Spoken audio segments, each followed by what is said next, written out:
of the Tangipahoa Parish School Board to order. Roll call, Ms. Jenkins. Ms. Richards. Present. Mr. Toller. Here. Ms. Abrams. Here. Mr. Westmoreland. Present. Mr. Duncan. Here. Mr. Bush. Here. Mr. Moore. Here. Ms. Simmons. Here. Ms. Dominguez. Present. All right, this time I'd ask everyone to please stand. I'd ask Mr. Duncan, if he would, to lead us in the Pledge of Allegiance. I pledge allegiance to the flag of the United States of America and to the republic for which it stands, one nation, under God, indivisible, with liberty and justice for all. Thank you. You may be seated. I'd like to consider the approval of board minutes from July 7th, 2020. Do I hear a motion, please? I'll make the motion. We have a motion by Ms. Simmons, seconded by Mr. Westmoreland. If you have not done so, please join the meeting online. And I call for vote.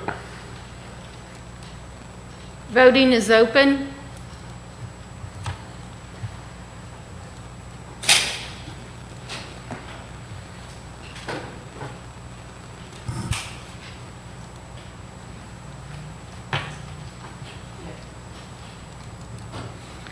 Voting is closed.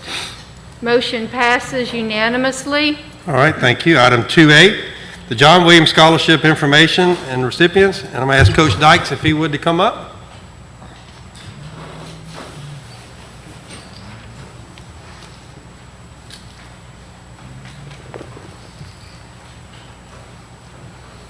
You can come to the podium, sir.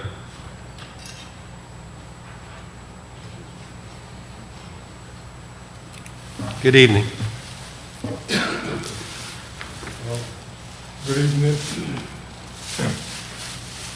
And on this day here, I do thank the Tangipahoa Parish School Board, all its members, Pastor Jackson, for allowing me to present the John Williams Award and the WDS Scholar Award. And John Williams was my high school coach, my mentor, my big brother, my dad. And my relationship with him has been over 50 years. And during that 50 years, he helped me to grow to the person that I am today. And so, in my way of giving back to him and saying thank you, I created the John Williams track meet, and all the funds that I created from this meet, I put into the kit to kind of give back to the kids so they can appreciate who John Williams is. And also, from that John Williams track meet, came the WDS Scholar. John Williams recipients are going to be from Hammond High School, and the WDS Scholar is going to be from Ponchatoula High School. Okay? And at this time, Pastor Jackson here is going to recognize the young people from Hammond High School. Okay. And let me just say that I am a member, board member of the John Williams Scholarship Committee, Superintendent Stilley, President Toller, board members. I want you to know that it is an honor to stand before you on tonight. Truly, John Williams, anyone that knew him knew that he was a great man. John Williams told me at 165 pounds that I was going to play football. I wasn't fast and I wasn't tall, but he said you can get the job done. And believe me, I started. At this time, we are going to recognize 4 of the best and brightest of Hammond High.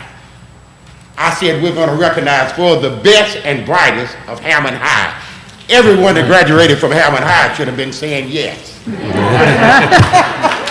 best and brightest. At this time, we will start with Madison Greer. Madison Greer, would you come?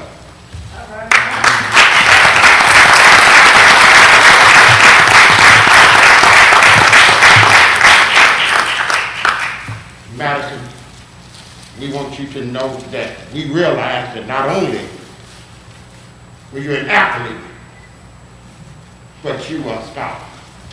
And we appreciate everything that you've done at Hammond High, and we know that you are going to go on and do great things. That's a $500 check right there. And that's to help you when you get ready to go to school, to help you with your school supplies, your books, your pen, your pencil. So we thought that, we felt that $500 right there, you can jump start on your education. Madison? Madison? Yeah, if you don't mind. If you don't mind, just if you can stand right here, and then we'll get a picture together. And then thank you, Madison. Mr. Matt McCraney III.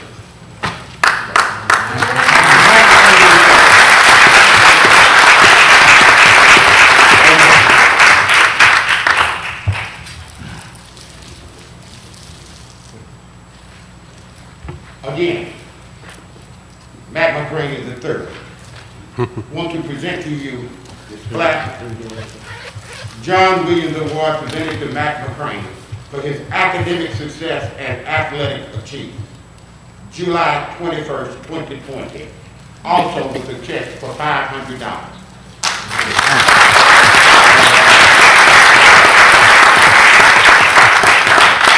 Congratulations. Mr. Larry Stewart, would you come?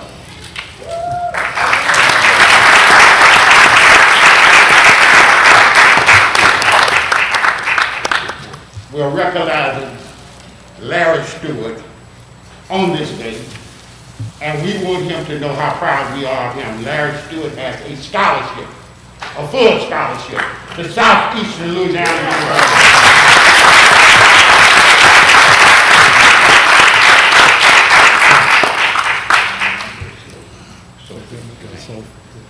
Miss Sophie DeMay.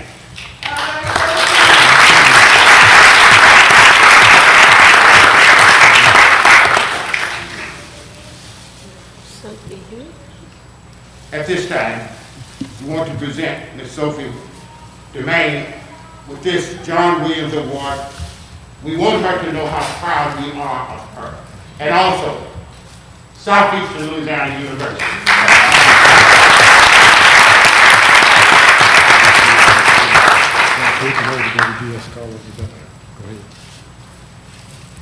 At this time, the WDS Scholar,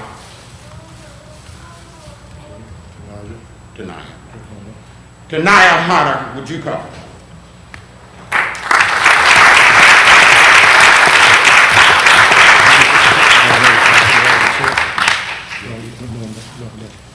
This is for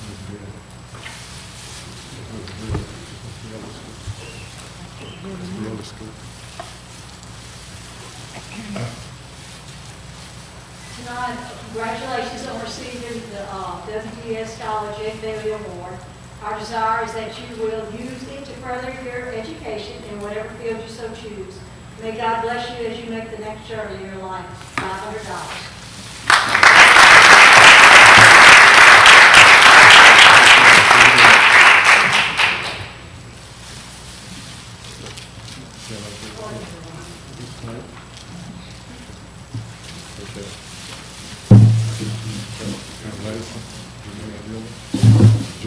Jamal Dillon.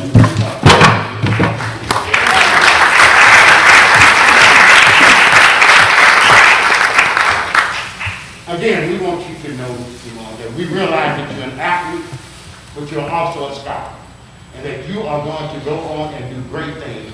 You're going to do great things for yourself, your family, and for this whole country. Thank you.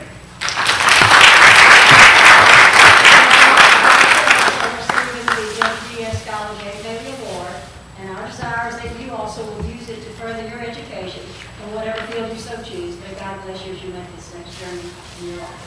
$500. Ms. Bell, I don't want you to go anywhere. This thing right here, when you feel we kind of trouble.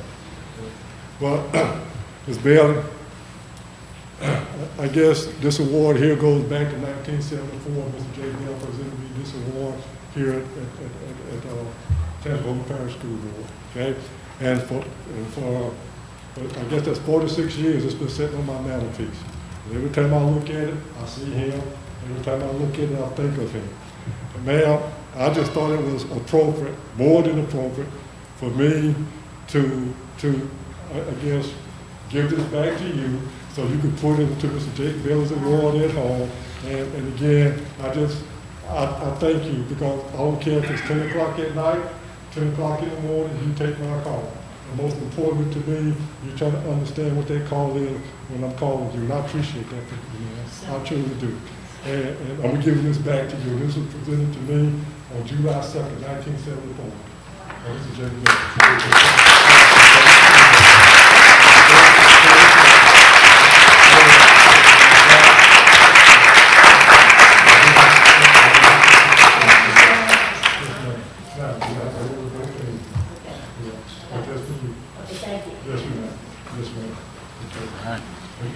Okay, let's get a picture of our scholars and want to stand up back here? Come on, let's keep going.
Would the parents please stand? Parents and friends, would you stand for the rest of the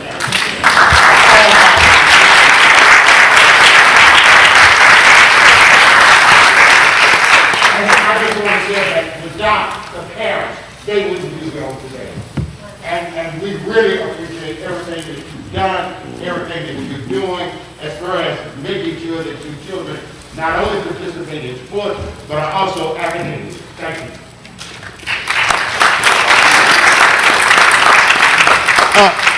Mr. Jackson, where did you graduate from high school at? Thank you. And I want all my friends to know, Mr. Duncan included, Coach Matte, do not tell anybody, but I wore purple tonight. I want everyone to see this. It feels funny, you know, but I got a rash, I think, but. and Mr. Steinbach realized as soon as I walk in the door. Well, congratulations, sir. Great job. Coach Dyke, congratulations. You're doing a great job. And I did know Coach Williams, and he was a great man. Thank you very much. Congratulations again. It's great to see us awarding and recognizing those that have achieved so much. And it's great to see former teachers come back and do that as well. Okay, on to item 3A, Summer School Virtual Program Update. Ms. Jackson, please. Good evening. Good evening. The last time we met, I mentioned 4 quotes. Ms. Timmons, I didn't forget about you. I have the quotes for you tonight. But when I like to recognize and acknowledge these individuals, this quote comes to mind. Sometimes you need a little crisis to get your adrenaline flowing and help you realize your full potential. That's exactly what these ladies and this gentleman did to my left. I want to personally acknowledge and thank them for understanding and fulfilling their purpose. I want to acknowledge them for numerous hours of planning and paperwork they had to do. I want to acknowledge them for unwavering persistence and perseverance with serving our students of Tangible Parish School System. Many of them are already serving as leaders on their campus. Many of them are APs. But I just want to take a moment to recognize these individuals. These are the 23 site coordinators who serve for our summer virtual program. Could we please give them a hand clap?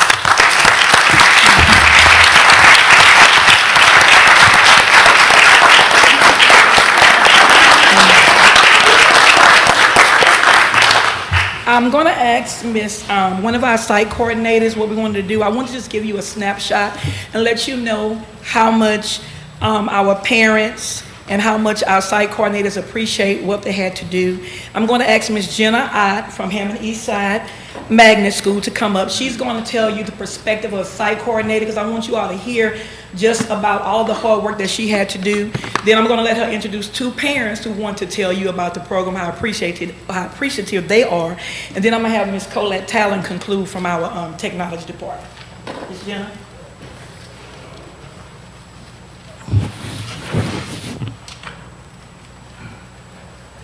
Before I get started, I'm going to say I'm a proud graduate of Hammond High.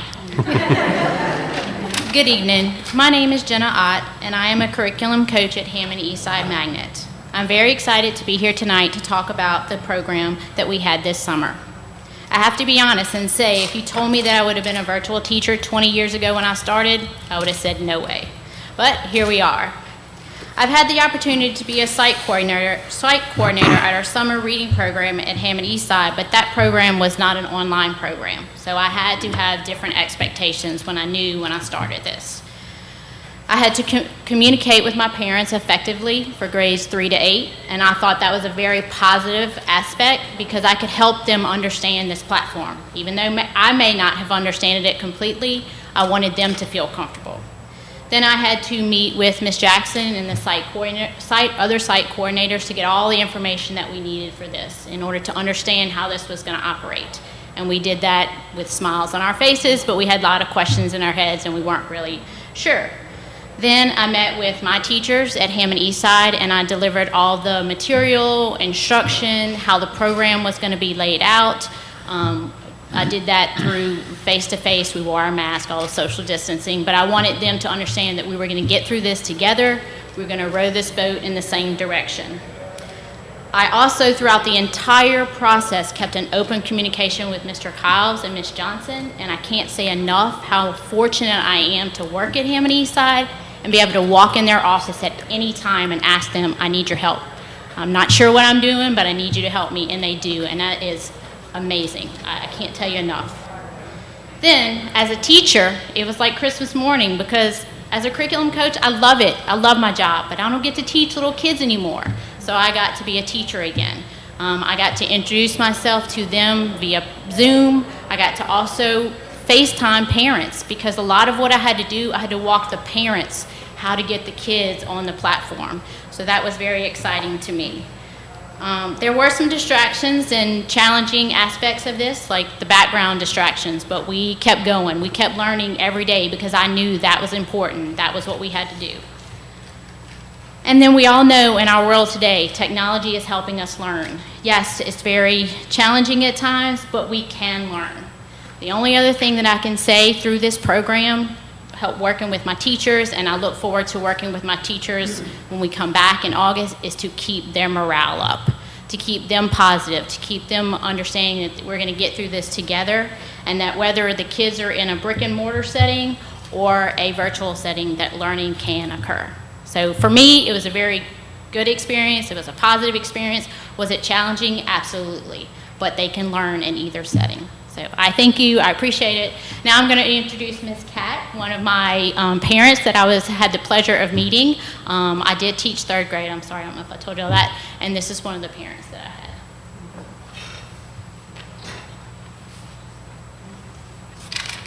had. Hello, my name is Kat Poteet. I'm a parent of the students who attend Hammond Eastside Magnet. When Co-Principal Johnson first contacted me directly to offer the virtual summer remediation program in math for my upcoming 4th grader, I was hopeful, relieved, and appreciative the school could provide not only the resource, but most importantly, the quality-led instruction by Ms. Ott. Ms. Ott is a true professional led by her passion to teach. The material she covered was precisely the challenge areas my daughter faced in the previous year. Ms. Ott has an innate ability to break down the information and guide the students to self-discovery. In the words of my daughter, I feel like I finally get it now. Along with her impactful instruction, she consistently provided detailed information regarding Chromebook setup, classroom procedures, homework assignments, and student progress. With Ms. Ott's diligence, I felt confident in my ability to guide my daughter and in return, my daughter gained confidence of her own. As with Ms. Ott, I'd like to thank Hammond Eastside and all those involved in the virtual program. You saw a need, you acted swiftly, and provided all the necessary resources for a successful remote learning experience. This opportunity has created new possibilities for virtual learning across the parish, establishing Hammond Eastside as a leader in this new aspect of education. I anticipate future success in virtual learning and grateful to be a part of Hammond Eastside's future in education.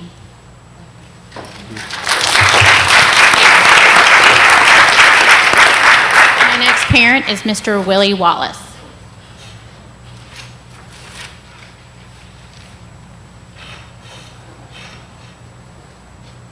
Thank you so much for allowing me to speak. I'm thankful for the team effort that was given and that was done as far as, and I'll speak for all of the parents that participated in the remediation program this summer. I personally thank God for that. There are certain things in my life that are important, and my son is one of them. He means everything to me. To see Ms. Ott go out of her way and I guess work through the challenges, and we do realize that during these times now, the challenges are very difficult. We do understand as parents, and as parents in the community, we talk a lot, and we talk about you all and how we're going to go forward with dealing with this specific issue. Challenging times. We're praying for you. Thank you. Because we understand. Thank it's you. difficult. These are new times where you hadn't had to experience this before. So we're praying a lot for you. We don't know about tomorrow. Things change from day to day, as we know. But one thing that is constant, one thing that is for sure, we have our children's best interests in mind, and that's what stands above all. So that's what's important to me. I know it's important to you, and I thank God for you and what you're doing. And I hope that you continue to keep that foundation there. It's all about the children. It's all about them and creating, and we know with the environment and the community what's going on now, there's a lot of uncertainty. So I truly thank God for you. And we're praying for unity, and I'm praying that as best as you guys can come on one accord, that would be the best for our children. So I truly thank God for Miss Ott, just for visiting my home and just taking the time. Some of us aren't scholars. I was in the middle of the pack. I'm a Hammer High graduate, went on to college and accomplished those things later, and realized the importance of it. But as a child, sometimes it's not that way. And my son is in the middle of the pack, so sometimes he needed a little nudge sometimes. But the way that she did it was just so awesome. It makes a parent feel good to see that those that are in the educational field, that they love what they're doing. I didn't have to ask Miss Ott that. I can tell she loves what she does, and we're appreciative of that. And I'm appreciative of that, and I thank her so much. So I leave by saying I shall continue to pray for you, and let's do this together. And it's all about our children. Thank you. Thank you, sir.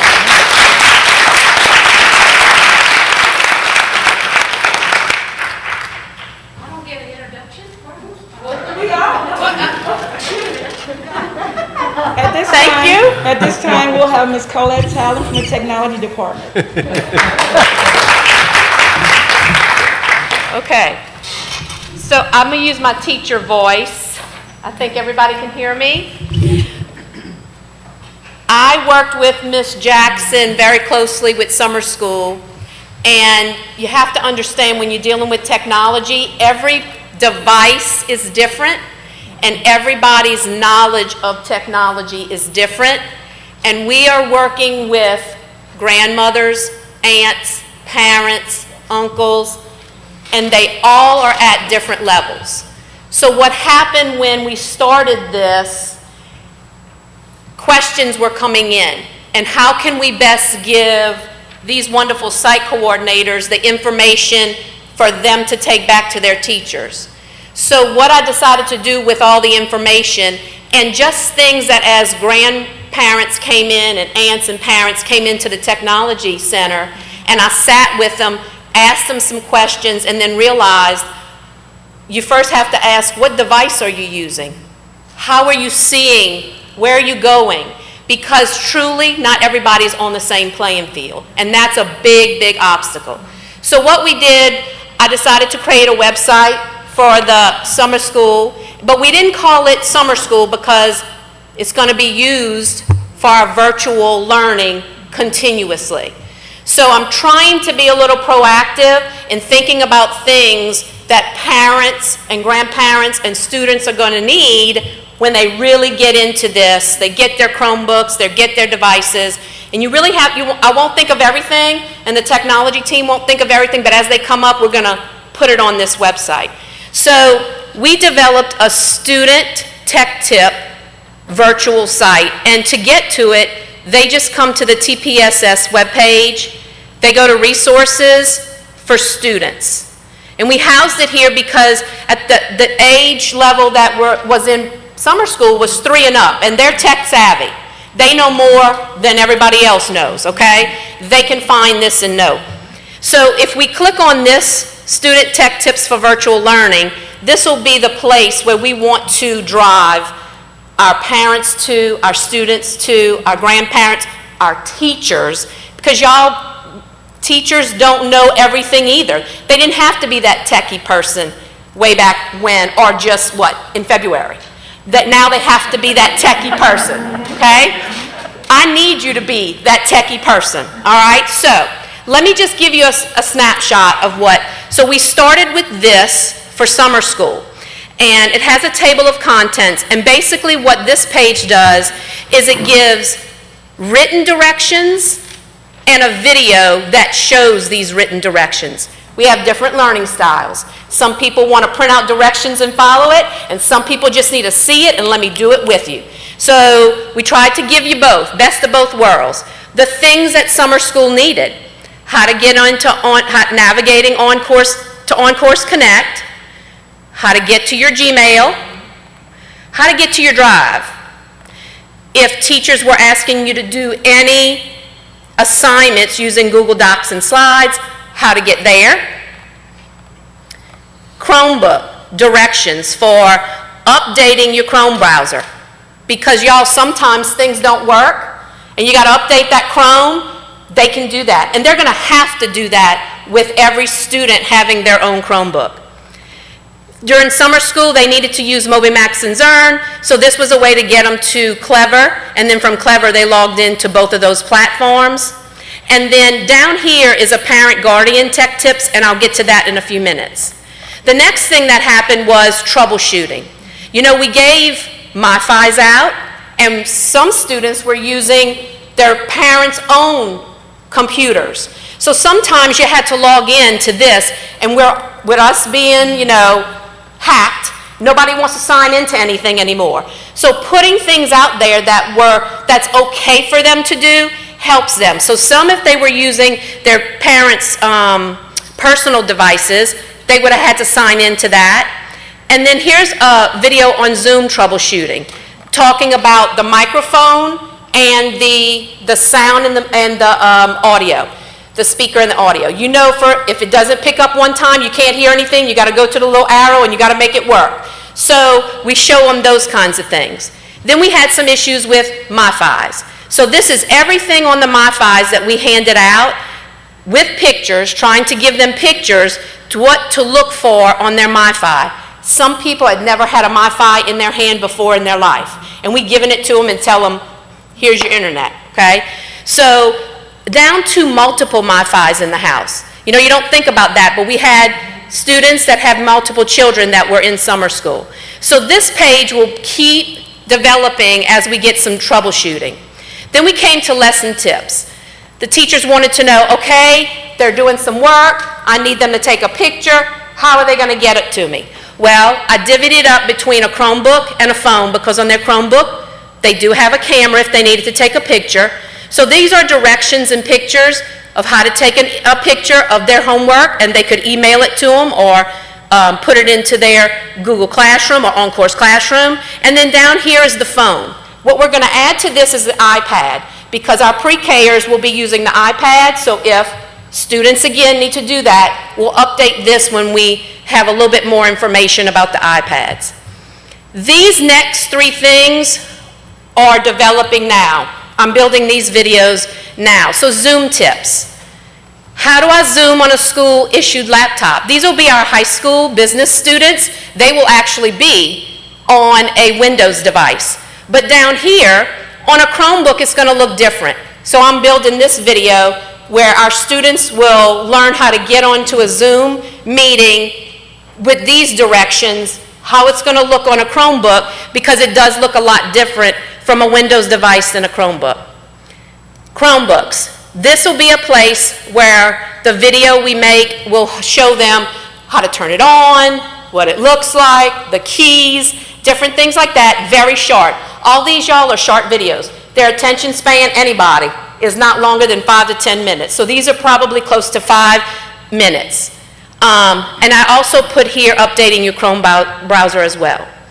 So for parents and guardians, yes, we do have a place for parents, our resources, but when you think about it, parents are going to come watch all of this because they're going to want to be able to help their child. They got to make sure what their child's telling them, no, I don't have to do that. Yes, it works this way. Let me watch the video myself. So we decided to just add it on here. This is a major problem that we're picking up, is lots of our parents, their only device is a smartphone. And when you look at something on a smartphone, the screen is much smaller. You do not see everything that you see on a desktop. So if you tell somebody where to go on our TPSS website, if their only device is a smartphone, they are not going to see all that. They have to push some buttons. So this is a video of me going through our Tangipahoa Parish website and showing them what they have to tap on to expand and open to get to, for example, that virtual form we need them to fill out. Also, talking about OnCourse Connect, especially with parents logging in to see all their information about their students. There's a video navigating there as well. And this is actually one that shows the parent even how the student side looks of it. You can also, every student and every parent, when they log in, can take a self-paced guided tour, which is just little word bubbles popping up. So I decided to just make a video of it so they understand what's happening. So this is a work in progress, but it stemmed off of our summer school virtual, and we started with the good feedback from all the teachers and even parents and grandparents that came in. Okay? Got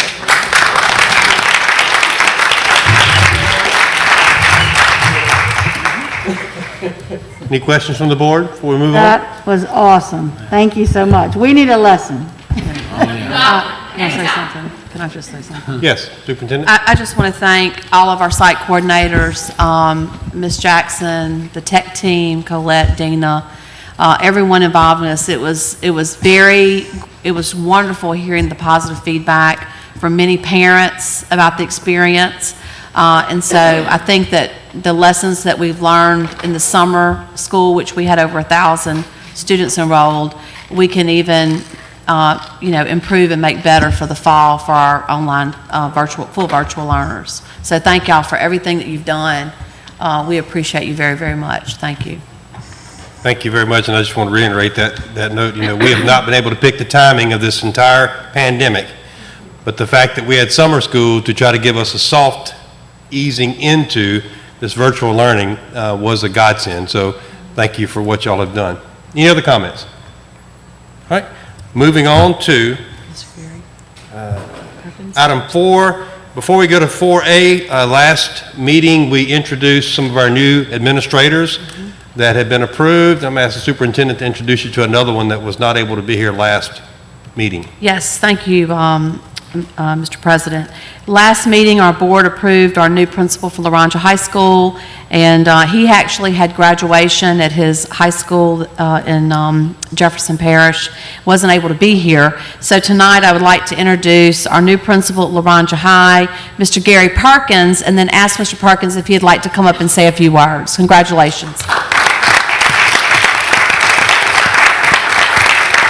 And Not really his high school graduation, right? Not his high school graduation. He's young, but not that young. Yeah, so I actually had to attend a graduation. You know, I thought it was important to be there to honor my students, so I had to attend that the same night of the last meeting. But, you know, I'm glad to have this opportunity to be here today. I just want to, you know, just take a moment and just acknowledge someone who's very important to me, who helped train me as an educator, who taught me how to lead, show me how to lead others. So I just want to thank the person who means the world to me, my Lord and Savior Jesus, for that, because, you know, without him I wouldn't be standing here today. And so I gladly accepted this position as someone who probably shouldn't be standing here today. And you know, growing up, I grew up in Marlboro, and it was a small school. We had about 300 kids there, and I grew up single-family household. My grandparents helped to raise me, and I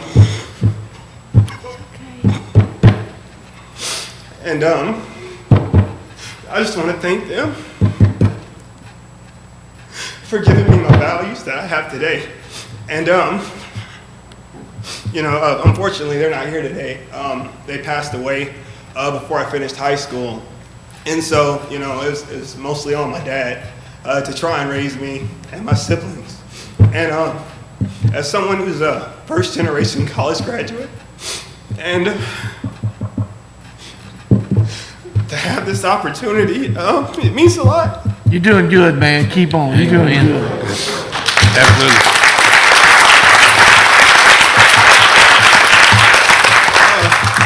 So I want to thank the board for certifying that, you know, that it was a fair hiring process, that, you know, that the committee followed the guidelines that were expected. And I just want to thank Ms. Stilley for having the confidence and placing the confidence in me. I know she's received probably some flack, and, you know, there were other people others may have felt were more qualified, but I can promise you that, you know, going forward, you know, you won't have to question my work ethic. I can boldly say that we're going to see great improvements at LaRondra High School just because I know my work ethic.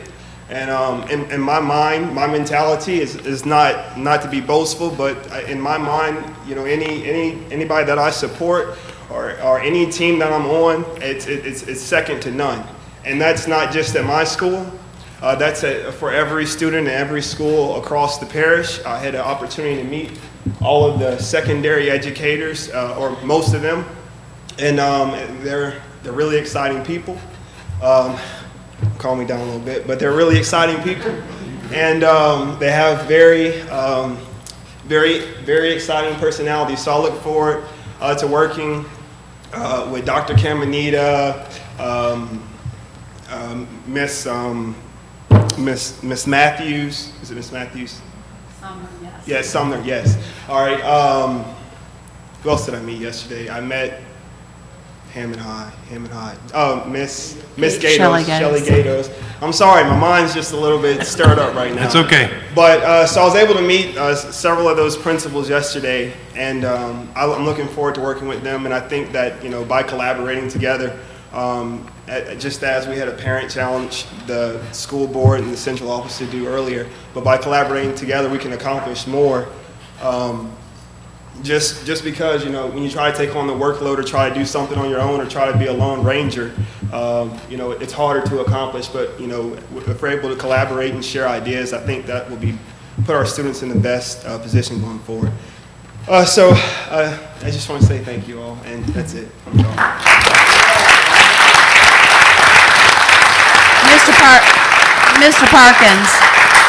Mr. Parkins, we would like to congratulate you, and we're very excited to have you on Team Tangi.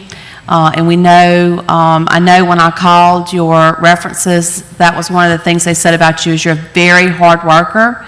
You set goals, and you are nonstop until you accomplish those goals. And so I know that you have excellence in mind for LaRonja High and for our whole parish. And we just thank you for, joining our team and becoming one of us. So thank you.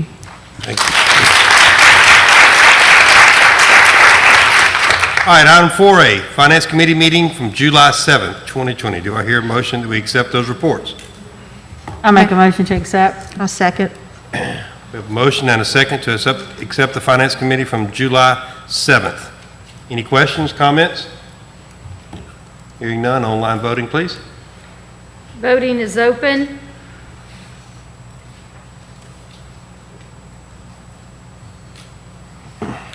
Voting is closed. Motion passes unanimously. Thank you. Item 4B, Policy Committee from July 20th, 2020. Do I hear a motion to accept? I'll make that motion. Ms. Simmons made the motion to accept. Do I hear a second? Second. Second by Ms. Richards. Any discussion, questions, public comment? Online voting, please. Voting is open.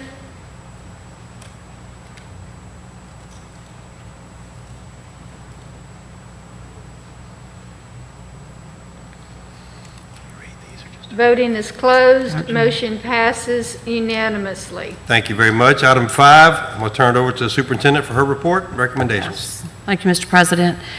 We have a few policies that we need to refer to our next policy meeting, which is coming up, I think, next week.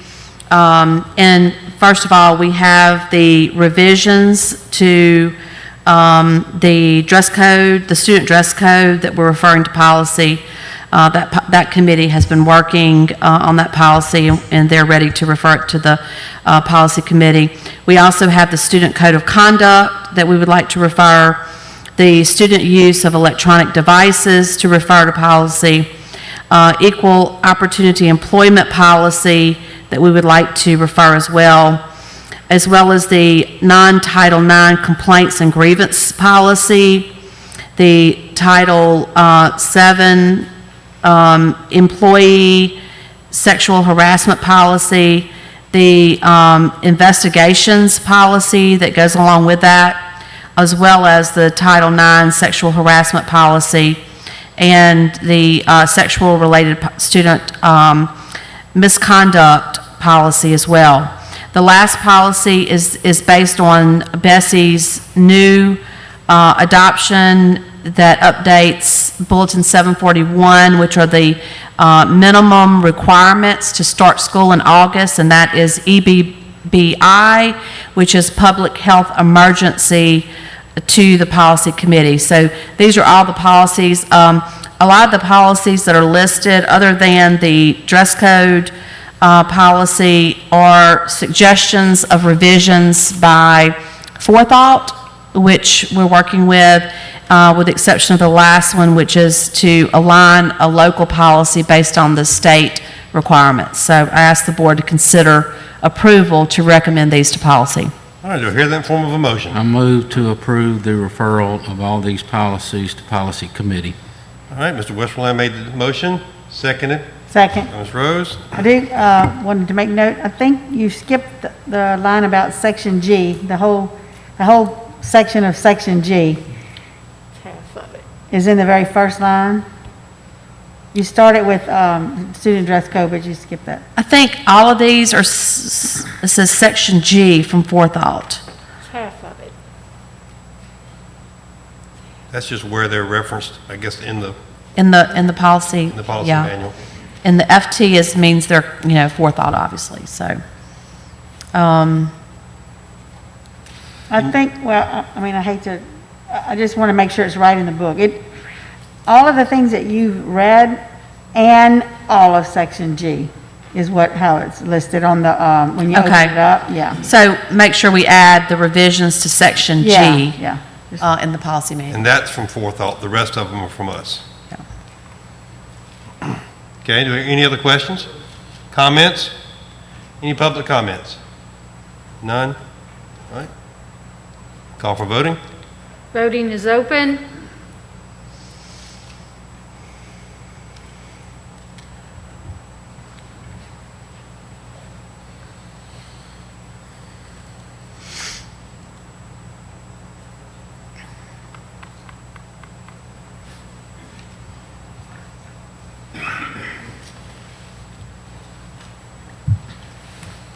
Voting is closed. Motion passes unanimously. Thank you.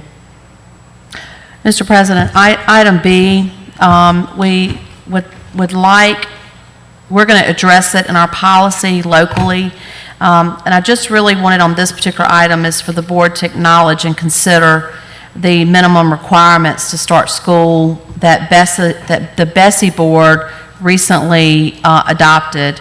Although those are the minimum standards, and that was one of the policies that we just recommended to policy, so that we could add our local touch on that. But just really wanted the board to acknowledge that and accept those minimum requirements, because on our 21 plus page plan on our website, all of these minimum requirements are part of that and included into that plan. So that would be item 5B. Okay, we'll hear that in form of a motion. I'll make a motion to accept the minimum requirements to start our school year from Bessie Board. We have a motion. Second. Dominguez, seconded by Mr. Westmoreland. Any questions?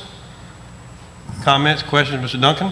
I just want to make sure I understand. We're just voting, acknowledging that we have received these minimum requirements that have been outlined by Bessie and the governor, and that we understand that we have to develop our school system specific plan that adopts these minimum requirements. Yes. That's all we're doing is Right. kind of making a record that we understand that and that we've received them. And we actually adopted our school specific plan before Bessie adopted these minimum requirements. Is that, I mean? No, the plan it wasn't approved on by the board. You're talking about the plan for returning back to school? They're based on the requirements, right. The Department of Ed actually put out guidance, and then it was officially approved by Bessie, which are the minimum requirements to start. What I'm saying is that the school system, this school system had developed its plan for reopening Right. school the week before Yes. Bessie adopted these minimum guidelines. Right, that's correct. But our plan that we put out prior to Bessie adopting these guidelines includes meeting all of these guidelines, Yes, right? that is correct. Okay. So what we have to do next is, I just want to acknowledge that, but we would have to develop our local policy based on these minimum standards. If there's anything the board wants to add to the minimum standards, they can do that in our board policy. And those board policies that do that are part of what we just referred to Yes. our policy committee. That is correct. Yes. And that policy committee is going to be meeting next week. Okay. Any other questions? No public input? Calling for vote. Hold on. Sorry, Mr. Duncan. I did want to make sure that the public understands, because this was something that was really confusing. When we put out our plan, we said something to the effect of that we had to do our plan because of what Bessie required. And then Bessie said, well, no, it's really the local public school board. And then it went back to trying to blame the legislature. You know, when I finally kind of muddled my way through all of that, what I came to understand was that the Louisiana legislature essentially offered liability immunity, meaning that the school system cannot be sued when someone contracts COVID on their campus or gets sick, as long as they follow the minimum guidelines that Bessie will adopt. So then Bessie adopts the minimum guidelines, and then the school system, if we want to take advantage of not being sued when someone gets sick on our campus, we have to develop a specific plan that adopts those minimum guidelines. So while it's true when you read something on Facebook that says, well, no, the school system doesn't have to do a plan that adopts those minimum guidelines, that technically is true. However, if we don't do a plan that adopts those minimum guidelines, what we're doing is subjecting ourselves to being sued, which then leads to school system dollars going to places other than educating children. So that's the real answer to that question. I think hopefully that clears up a lot of confusion that some people had when they were hearing all that different noise on Facebook. Any other questions? Okay, I would just like to add to that because I have been asked several questions concerning our ability as a school system to protect the children who will be coming back into the classroom. And it is my opinion that there is no way to guarantee anybody's safety. We don't have the proper testing. There is no vaccine. So there is a risk that every parent who sends their children back into the system will have to accept. And it is my point of view and my advice that every parent who can take advantage of the distant learning. It is the only way that you're going to guarantee the best possibility that your child does get the education that's being offered in the safest manner. Any other questions? Yeah, I would like to say also, I think that what Mr. Duncan was discussing, he was actually at the meeting, and I watched the 4-hour meeting from home. Bessie could come back next week and change it. So they even left that open during the meeting, that this is just the minimum requirements, and if we need to come back next week, we can do something different. So we're all just kind of navigating this thing as they come up with these standards. And Ms. Silly, I think this is right. What we got, what Mr. Duncan was talking about, is exactly the same thing Bessie got. We just had a board meeting before they had their meeting, and that's why we knew about it before. Well, the state put out, when I say the state, the Department of Education put out the Strong Start 2020 guidance, which came out actually a little bit before Dr. Brumley took office. Right. And so a lot of the things that were in that document, it just went through the formality of Bessie approving those minimum things. And we based our plan off of the Strong Start guidance that they had put out previously. And Bessie just got it. And Mr. Yeah. Mingus, correct me if I'm wrong, didn't the Louisiana School Board Association disagree with some of this, and they're in the process of trying? We had, there were four amendments that we were trying to add and for clarification, but after 4 hours, which I did watch as well on TV, the Bessie board passed it as it was, and they didn't make any changes to the amendments. Now, just off the top of my head, one of them was the fact that 25 students in a classroom, but there was no clarification of how big was the classroom. So 25 students in a little room and 25 students in a big room. So they did come back and clarify that you could put dividers in the gym and make that 4 classrooms, but it was not in, they did not adopt it in their policy. But Ms. Janet Pope is our executive director, and she actually sent out guidance to the superintendent and all school board members to make us aware that we had to do the policy, and gave suggestions of how to write the policy, which is what Ms. Stilley just gave us today to vote on next week. So, but the state school board has been very involved with that, which I sit on that state board of directors. And there are several things that really we were hoping they would clarify, but we would need to start school. We need to try to get our kids back in classrooms. So we're going to do the best we can to possibly be as safe as we can and go above what the state has required us to do. Okay. We have a motion and a second on the floor. Any other debate, questions? Hearing none, I'll call for vote. Voting is open.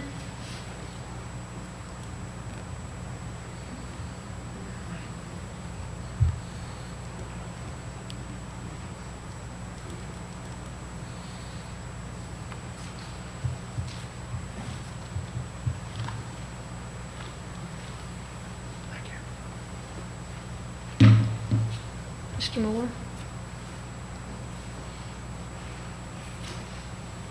Oh, I'm sorry. Sorry. Voting is closed with Mr. Moore voting no. Okay. Item C. Ms. Tilley? Yes. Or, I'm sorry, Ms. Schneiderbacher? Yes, Mr. Schneiderbacher's going to talk about what we're doing. The next 2 items actually is the things that we're doing here at the district level to prepare for the opening of school, which includes the cleaning and the personal protective equipment for our employees. And then also, Mr. Jenko will cover the employee and student safety protocols for COVID-19. Mr. Schneiderbach? Thank you, Ms. Stilley. So what we'd like to do tonight is to give you a little information on the steps that we are taking as an administration to ensure the safety of our students, our parents, and our employees. We are working with the federal, state, and local governments to obtain information and resources. We are following guidelines recommended by the Centers for Disease Control and Prevention and the Louisiana Department of Education. We are educating our administrators, our employees on proper safety procedures, and we understand that this pandemic is new to everyone and that the safety plans that we put in place will evolve as we move forward. So critical to keeping our students, parents, employees safe in our schools is ensuring that our school facilities are kept clean. As administration, we are working with our school administrators to ensure that all our vacant custodial positions are filled by the start of school. Our custodial supervisor has met with each head custodian to emphasize the importance of regular cleaning of our facilities. The cleaning products used by our custodial staff, mainly a spick and span type product, are cleaning and disinfecting products approved for the use in school settings and are effective against the COVID-19 virus. Periodic cleaning of common areas such as hallways, bathrooms, cafeterias, gymnasiums are vital to keeping our schools safe. So as a school system, we've got lots of help. We've gotten help from our local Tangipahoa Parish government, the Office of Emergency Preparedness that has provided us with some of our PPEs, which is our personal protective equipment. Kind of want to go through that. In June, we got 2,000 paper disposable masks. We've got 795 hand sanitizers, bottles, 8 ounces. We got 100 face shields. In July, from the Office of Emergency Preparedness, we received 12,000 paper disposable masks. We received 480 8-ounce hand sanitizer bottles, 50 300 milliliter hand sanitizer, 300 hand rub 16-ounce bottles, 9,600 KN95 masks, 1,000 gowns, and 108 gallons of hand sanitizer. We've been promised by the Office of Emergency Preparedness some additional items that they have ordered through GOSEP, which is a state organization.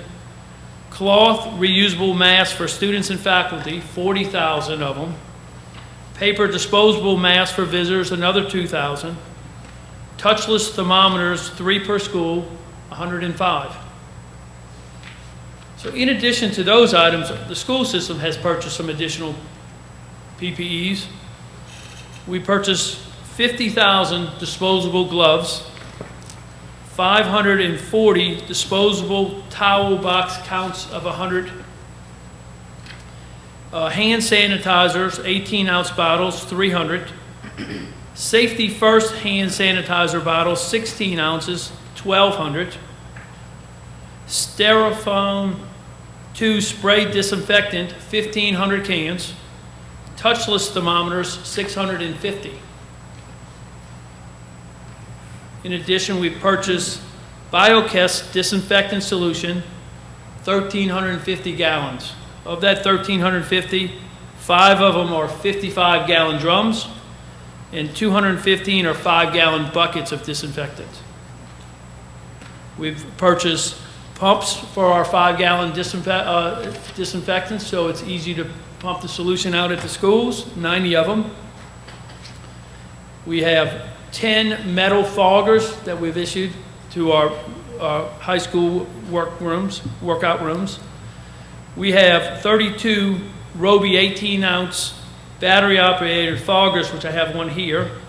We have 400 one-gallon pump-up sprayers. We have over 1,000 32-ounce hand sprayers we purchased. And this is all in addition to our regular, normal cleaning solutions that we have every school year.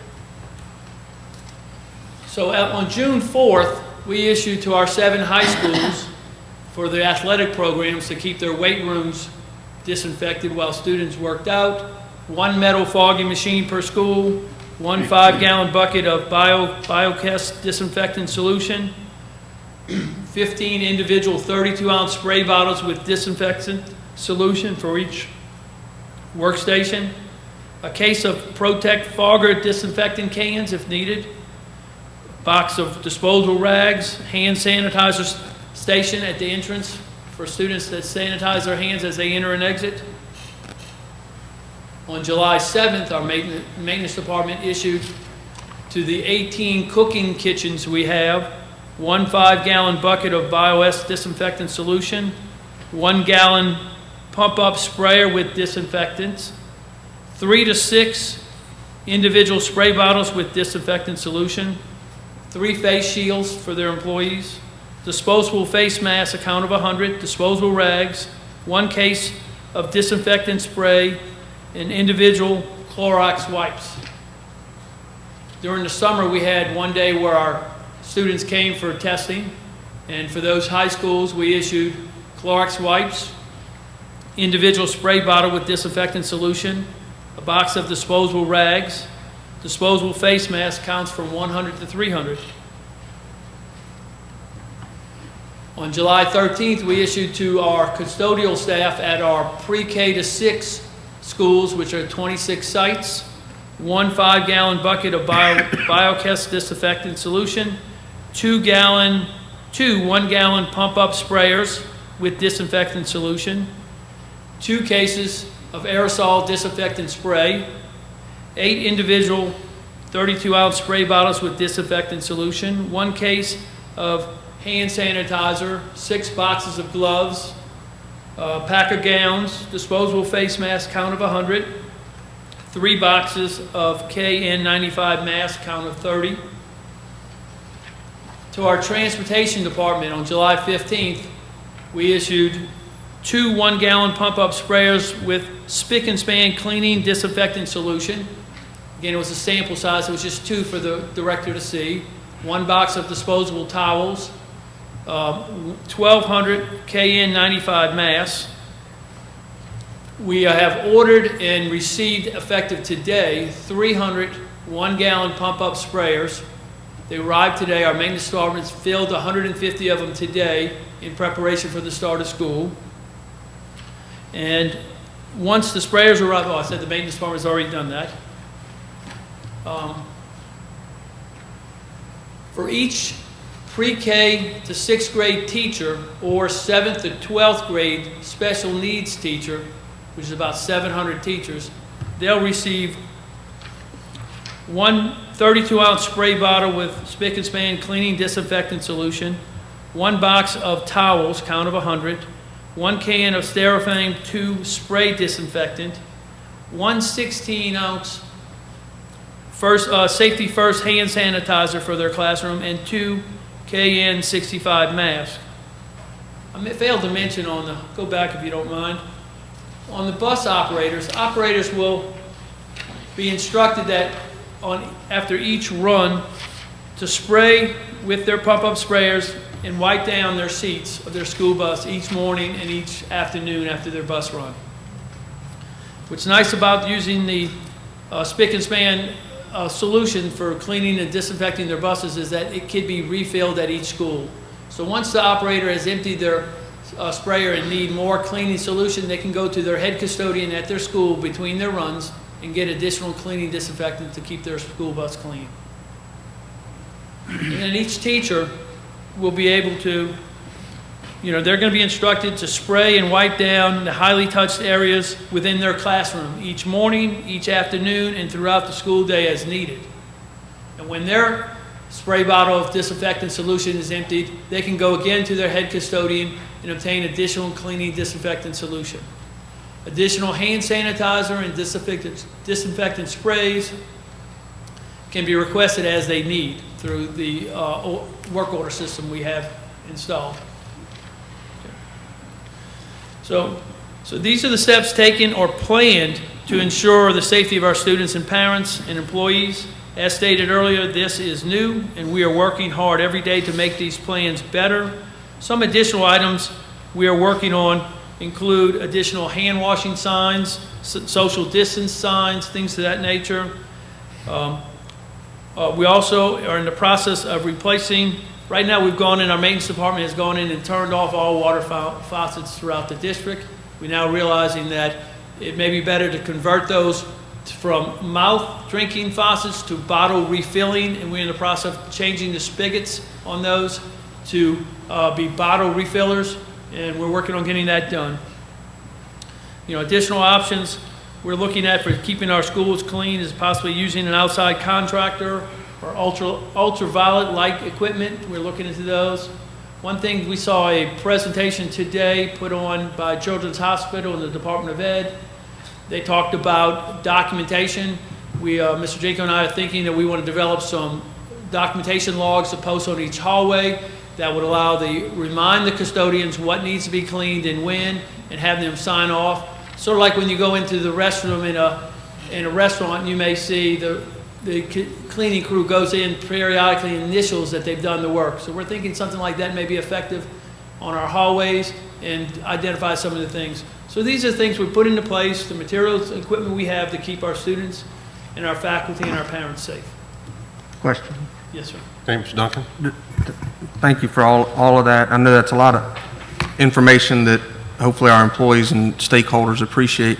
One question that I've been getting, though, that I didn't see in there deals with making sure that each of our bathrooms actually have antibacterial hand soap for everyone to be able to wash their hands, and then also any way that we're going to have them to be able to dry their hands. You know, that's something that we've always kind of had a difficult time making sure of. Have we come up with a plan to address that, or can you talk about that for a little bit? Mr. Bracian in our maintenance department this week has sent individuals out to look at each hand washing station in the cafeteria to make sure they're operable and they have soap, and then look to each bathroom to make sure that they have running water and that the sinks are operable and that there's soap dispensing solutions containers in each bathroom. The dryers are something we haven't talked about. I will address that tomorrow with him to make sure we have dryers in stock, so we could probably install those. Okay, and so that will be, I'm assuming, part of the custodian's checklist is to make sure that somebody will be responsible for making sure that we're checking that in regular intervals to make sure that we have soap in each of those bathrooms? Yes. Okay. One thing I wanted to show, as I told in my presentation, we've ordered one of these foggers. They were kind of hard to come by for each one of our schools. There's no solution in it. It's not too loud, but to give you an idea, the container holds about a half a gallon of product. The maintenance department disinfected the entire central office building on Friday morning. Did the first floor and the second floor. It took less than 15 minutes. They concentrated on high-touch areas like doorknobs and handrails and things like that. So this device will be issued to each one of our head custodians. They'll be able to defog and spray the campus at the end of each day. Each one of our school bus drivers will be issued a pop-up sprayer like this, and they'll be able to have their cleaning solution like this one here, which is spick and span, and spray down their seats, and they'll have disposable cloths so they can wipe down their seats between each run. So, I have 300 of these. I have a question about the school buses as well. Yes. Mr. Brett, will we be installing hand sanitizers as the students get on the bus for them to squirt their hands? No. No. No. Students will be, the minimum requirement is that they clean their hands as they enter the school. They will clean their hands in either with the hand sanitizer in their classroom or in the bathroom down the hall. We won't be issuing hand sanitizer to be put on school buses. There's some concerns and issues about that. Any other questions? Go ahead, Janice. I just wanted to clarify, I noticed that you said that the two masks will be given to the teachers in the classroom, but there will be additional masks for the students in the classroom. Right. We're expecting to get 40,000 cloth masks that will be issued to schools. Parents, if they want to fit their child for their own personal mask, can do so. I think there's some restrictions on colors or having plain colors or something that, no? Well, anyway, if parents do not want to provide a mask, there will be some available at schools that can be issued to the students. Mr. Bush? Do our employees know this, about they have to be custodians also? Because I don't want to be around when you tell them, sir. I'm sorry, say that again? Do our employees, teachers, bus drivers, do they know they're going to be doing this cleaning and they got all this stuff and they're going to be the custodian / teachers, drivers? Well, we're asking our employees to clean their particular work area. To keep our facilities clean, it's going to be a team effort. I understand where where each we're one at. of our employees is going to have to participate and help clean their particular area. You mentioned face shields. Yes. Have we even had that come up yet? Are face shields, will they be interchangeable with masks for students and our faculty and our employees? Well, what the experts are telling us is that the masks are more protection. Now, face shields may be an option if the board approves, includes that in our policy for face coverings as an option. But right now, we have no face shields and mentioned, it's face coverings, but are the shields involved in that? Because it doesn't say mask, it just says covering. Face coverings. It's talking about these kind of coverings, not the face shields. Okay, I think that's something we might ought to address. And that's something we can address in our policy that's being referred. One other question, and I'm finished. Pre-K to 6, since they're going to be on campus, and they always have this supply list, and it always includes hand sanitizer, paper towels, wipes. Will we exclude them from doing that this year? Or are we still going to require them to try to hustle up Clorox and wipes, and you know what I'm talking about? Right, the supply lists have been released, and it says for the sanitizer and things like that, hand sanitizer, if it's available. Okay. So if they can do that and contribute, that's great. A question. Ms. Simmons? This seems real trivial, but those water bottles for little kids, hopefully the teachers will have them put their names on it. I could just see them getting those mixed up. Right? I mean, they're going to bring one water bottle per person, or? Well, we're allowing parents to bring their child, if they want their child to have a water bottle, can bring it to school. Well, I mean, they have to because there's no water, right? Well, except for in the faucet, which goes in the bottle. Well, yes, the water fountains will not be accessible by mouth. You'll have to have a bottle. And we will have some bottled water on there they can refill at the campus at the water fountain. But they have to bring them from home. Yes. Too. Yes. Yeah. They will be bringing a bottle of water. Yeah. So I would think the parents would need to label their child's water bottle. Absolutely. Yeah. Yeah. Just like we expect them to label their child's mask. too, Absolutely. So Definitely. they don't interchange masks. Yeah. Any other questions?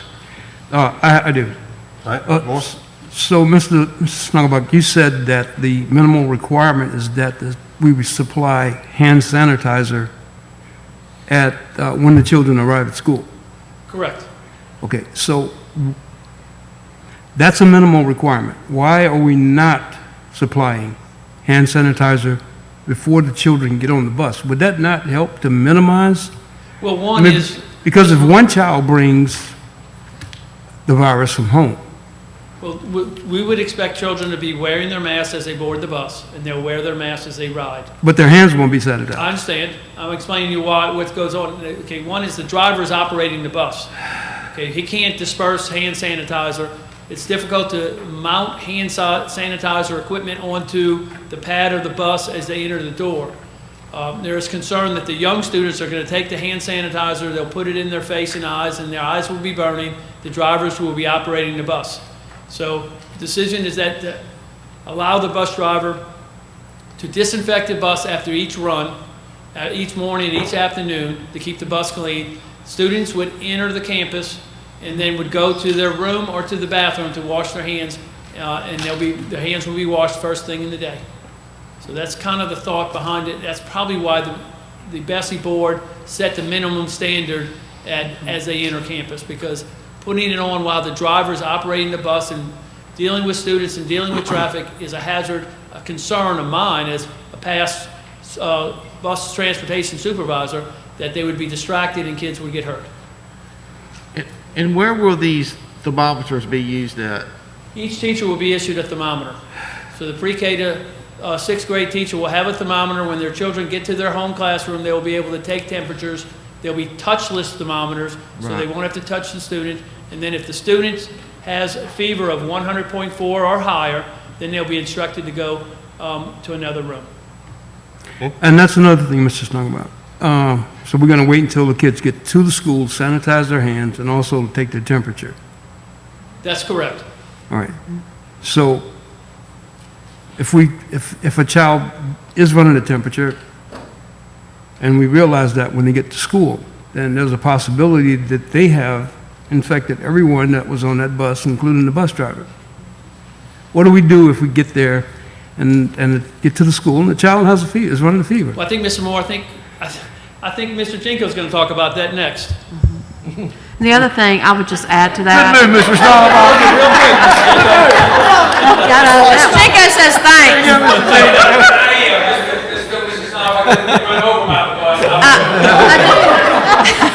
I do have a response, Mr. Moore. You need to get out. You next. I have a response on the bus, checking the temperature before they get on the bus, because, you know, it would make sense to take their temperature before they get on the bus. But they did have a committee that worked. It was called the Resilience Committee, I believe it was called, and they had superintendents, educators, principals. They had Department of Highway employees on there. It was a mixture of individuals, and they debated this question, as well as health officials. And they thought it was more risk to actually have a bus driver on a potentially main highway, picking up a group of students, taking the temperature of each one with the blinking lights, in which we know individuals many times disregard those blinking lights. They thought it was a higher risk of accident doing that than, you know, just waiting till they get to school. So it was they spent a lot of time discussing this, and that was the consensus that they came up with, which is why it's not part of the BESI minimum standards to take it at the bus stop. It was based on that committee's dialogue and decision. And Ms. Stilly, I believe part of that discussion also dealt with the fact that most of our students, when they're at the bus stop being picked up, they're there alone. A lot of them do not have parents with them. So even if we did take their temperature and they did come back with a fever, what's the response then? You can't say that they can't get on the bus and just trust that that child is going to go back home. So again, I think they factored in, well, we got to take them anyway. We bring them to the school, we put them in a quarantined area once we find out that there's some sort of symptom, and then that keeps us in control of that student until we can return them to the parent. Yes. More? I tell you, I'm confounded by the whole thing. I'm asking the question because, you know, after thinking this thing through over and over and over and praying about it, I just don't see. I don't see that there is even a way to avoid it. I understand. I appreciate the work that you guys have done, Ms. Stilly. Mm-hmm. Sure. I know that the administration has worked very hard trying to provide transportation and in-person classrooms for every parent who wants to send their child to school. You know, but nothing that I've heard rests my concerns. I just feel that in the entire process of trying to provide in school in-person learning is going to result in us having to deal with a bunch of sick kids and possibly a bunch of other people who are going to be affected by the transmission from sick children. And so that's where my questions come from. I know that we have an obligation to provide this for the parents who want to send their children out there, but we have, and I reiterate, we have no possible way of guaranteeing No, and I think that goes back to what you had said earlier, Mr. Moore, about there's always going to be a risk, and our job is to minimize risk. There is a risk associated with everything that we do, from waking to sleeping and even while we're sleeping. So our job is to minimize risk. But like we said before, the avenues of education that we have put in place with the virtual learning is to handle those situations where the families just do not feel safe. We have something for them to continue educating their children. I'm gonna turn it back. Anything else? That's what I'm thinking too. You know, if you've listened to Orleans Parish, they're strictly doing virtual. That's what they're going to do at the beginning. We're giving our parents an opportunity to pick. You can either do virtual or you can come in-house. A lot of parents don't have the ability to keep their children at home once school starts. So we're giving them an opportunity to choose which one they want to do. So basically, it's the parents making that decision. And that's, I think we're doing a better job giving them that opportunity to choose. And that is a part of why I want to bring this up. I want to drive home the fact that every parent does have the option. You do not have to send your child into a dangerous situation, and I do consider school during this pandemic a dangerous situation. Well, I'm going to have to say, every child doesn't have a choice. The pre-K to 6 are going to school. They can stay home. 7 through 12 cannot go to school. So they are not having a choice. They have to stay home at this point in time. And I think my high school parents in my community are upset about, we keep saying they have a choice, they have a choice. 7th through 12th grade do not have a choice. They will stay home. And unfortunately, and hopefully when the transportation issues get better, we revisit around Labor Day, that'll change. Correct. Now, and this is not a forever situation. You know, hopefully there will eventually be either a cure or a vaccine or something. Correct. Remember, we started off saying this plan is evolving, and we're working every day to see how it's going to evolve.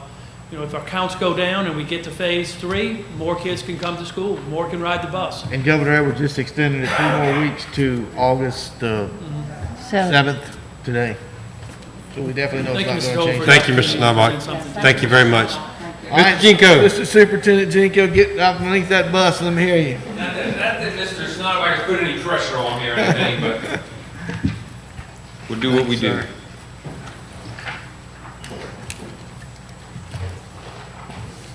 Don't have the show and tell items that Mr. Snodderbock has, so please forgive me for that. High tech, now low tech. This is a low tech option. That was impressive.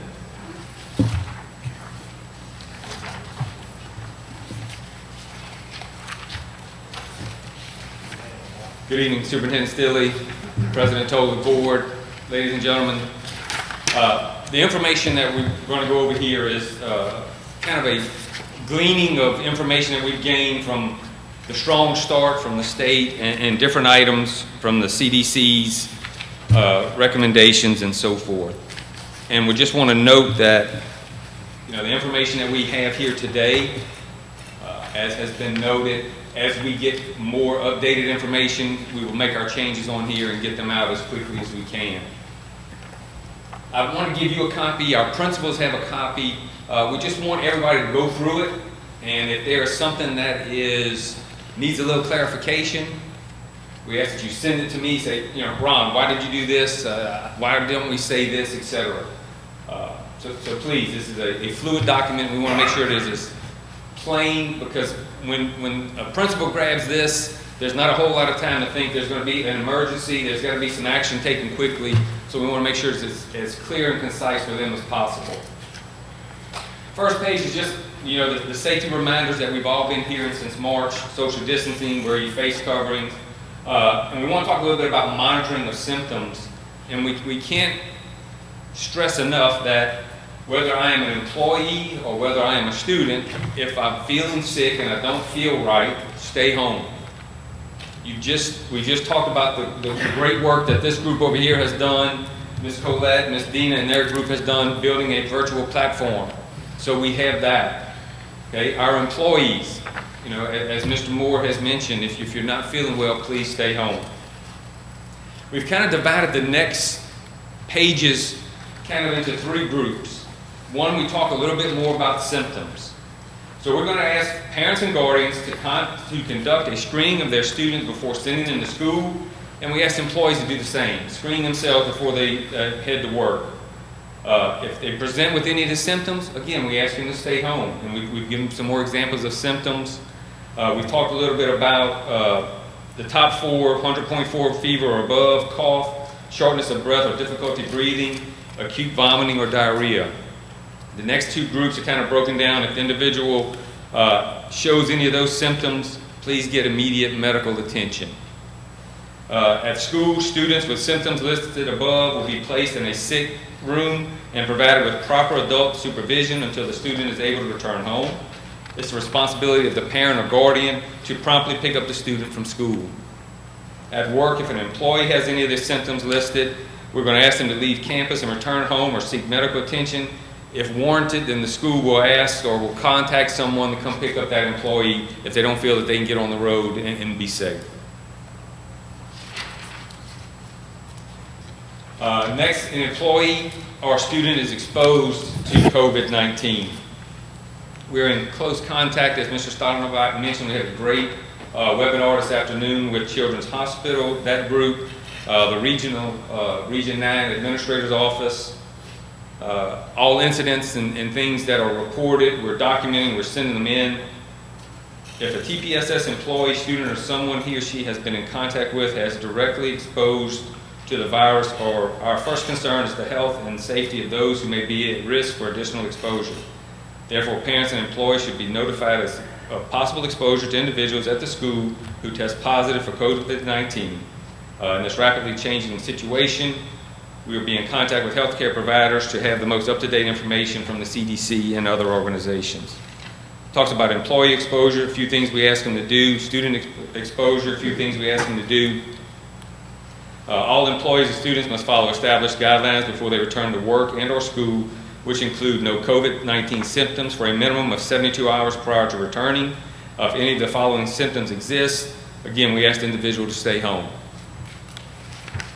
In the event that we have a student or employee test positive for COVID-19, it is important that we are notified, we being with, if it's the school or the central office.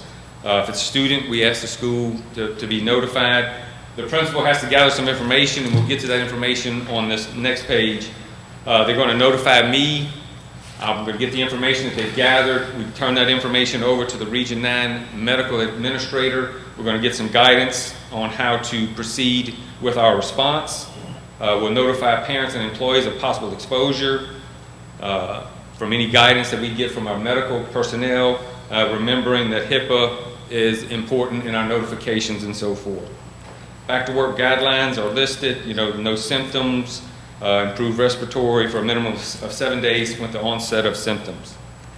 If an individual has symptoms that could be related to COVID-19 and he or she is not evaluated by a medical professional or tested for COVID-19, the individual should assume that he or she has COVID-19 and should not return to work or school until the 3 criteria listed above are met. A positive case of COVID-19 does not necessarily warrant a classroom or school closure. If it is determined that a school was to focus, that the focus of the infection for COVID-19, the superintendent in consultation with the Office of Public Health will determine if the school should remain open or closed for a period of time. The information on the back is very specific information that we need. If it's a student, we need to know what bus they ride. What students do they sit around? That's why the seating charts that we'll talk about are extremely important. Do they have any brothers or sisters at that school or any other school? Same type of thing. If it's an employee, we need to know, do they have any kids at the school that they're working or any other school in the area? When's the last day they worked? When were they tested? Have they tested positive? And those types of information. This is, it is something that we have thought about. The administrative team, we understand the concern out there, but all of us on the administrative team are sending loved ones back to school, whether it is as employees or as students. So this is something that we're going to take very seriously. We ask our parents and our employees to please do the same. If you feel bad, stay home. There are some federal guidelines impacted that will have no impact on your sick days. You still receive your pay. We'll be getting that information out to you. So we can't explain and we can't emphasize enough how important you have an opportunity to take some action and not bring this back to your school. We don't want you to bring it to school. We don't want you to get it at school and bring it home. But we have to be ready in case those things do happen to take some action to make sure it doesn't spread. Now I'll take any questions. One question that I've had, right here, I've had teachers ask and principals, who's going to be responsible to sit with the children that are sick? And that is a very good question, and we had a staff meeting this morning, and we have talked a little bit about a medical professional, whether it's a nurse or an LPN. We've talked about paras, and there are pros and cons to any individual that we make responsible for observing in on that particular individual. The afternoon webinar that we had, they had their perception of the way it should be done was a little bit different, so we'll bring that to the team and discuss that. But the most important thing is if an individual is in the room, he or she will have an adult with them to make sure that they're okay. And we're not going to have a rule in place that if an employee should have COVID, that they have to be tested with a negative results to come back to work? No, ma'am. Okay. No, ma'am. No, the medical professionals have basically, with the test, are limited, so they don't really want to waste it on individuals that are positive. If they meet the criteria of these three things, then they can come back to work. Mr. Moore? Mr. Jenko, I've done some research, and it's my understanding that by the time a person tests or has the symptoms that would indicate that they are possibly COVID positive, that this viral load is already infectious, and the body doesn't start to fight it until the viral load gets to a certain point. So by the time that we find out that a person is showing symptoms, that person could have infected, a whole wave of different individuals, both students and employees. So if we find out that someone has tested positive, do we have a tracing system in place where we can go back and? Yes, sir. And that's the information that we would have to gather from that individual specifically. When did you start feeling bad? When did you test positive? Why are we just finding this out? If it is an employee, do you have any students here? Do you have any kids here? What schools do they go to? Okay? In your class, what students do you stand closest by? In your static group, how do you handle your class? Are you always in the front? Do you move around? So those are questions that we'll have to ask, and those are going to be the hard conversations that have to be had and get that information out to the individuals that are impacted. Just to add to that, what the health professionals are telling us, which is why it's so important for them to wear the mask and the 6 feet of distancing. And so those are the things in the hand washing that we can do to protect ourselves. Even if there's someone that's sick and we don't know that, So those are the things that, why they're part of the minimum standards and the reasons why we want to enforce those things. But, and there was another point. As well as the static groups, that's right. The static groups, keeping those groups of kids together and not mingling with other family groups. pod. That class is a family pod. And then the other thing is just in terms of knowing which we've talked to our departmental meeting and our principals, seating charts are going to be more important now than ever on the bus and in the classroom to know who was sitting closest to that child.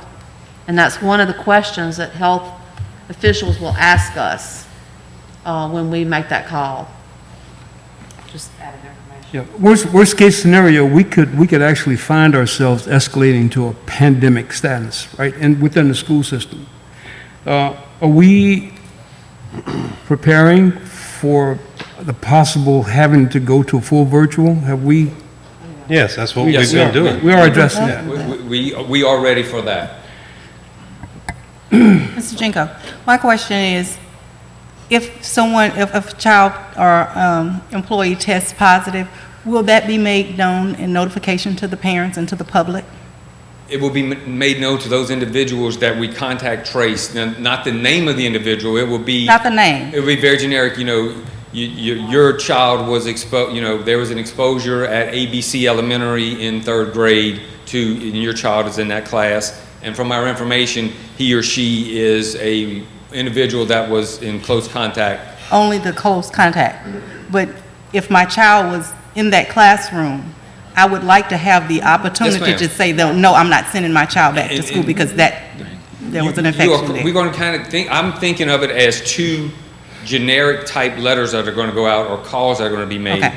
If your child is one of those direct contacts, you're going to get the call directly. Ms. Richards, look, there was a positive case from our contact tracing. We see that your child was in very close contact to the individual.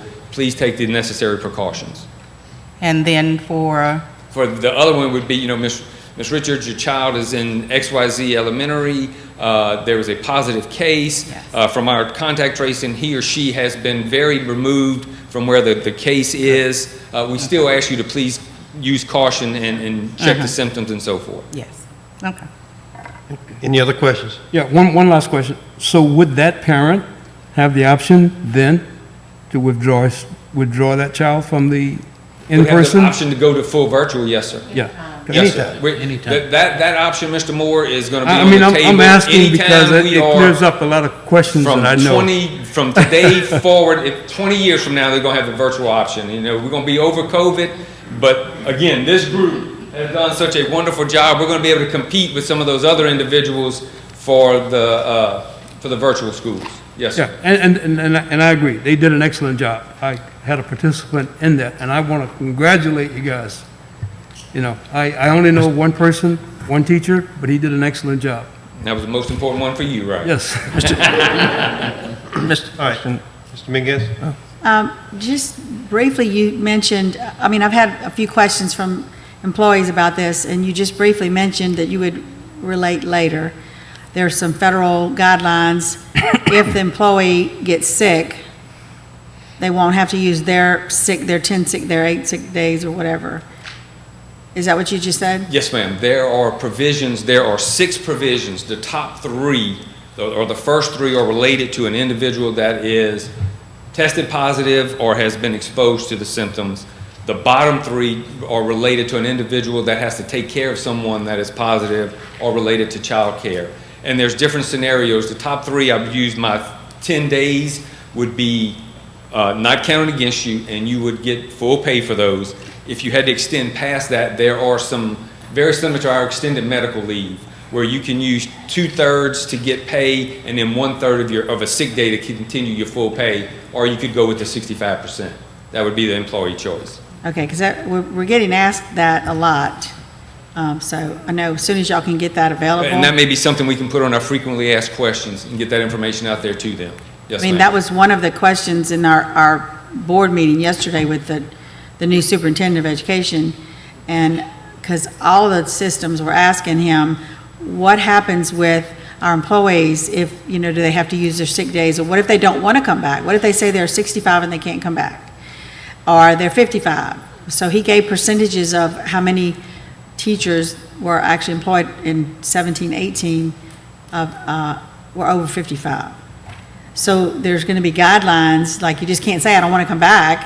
There's got to be a guideline to be followed, and then how are we going to pay or not pay or place those people if they're not able to come back? And we are working on some guidelines for our individuals that are at the highest risk. Risk, yes. With other medical conditions related to this incident. Yes, ma'am. Okay, because that's, I know y'all are doing a lot, I appreciate it.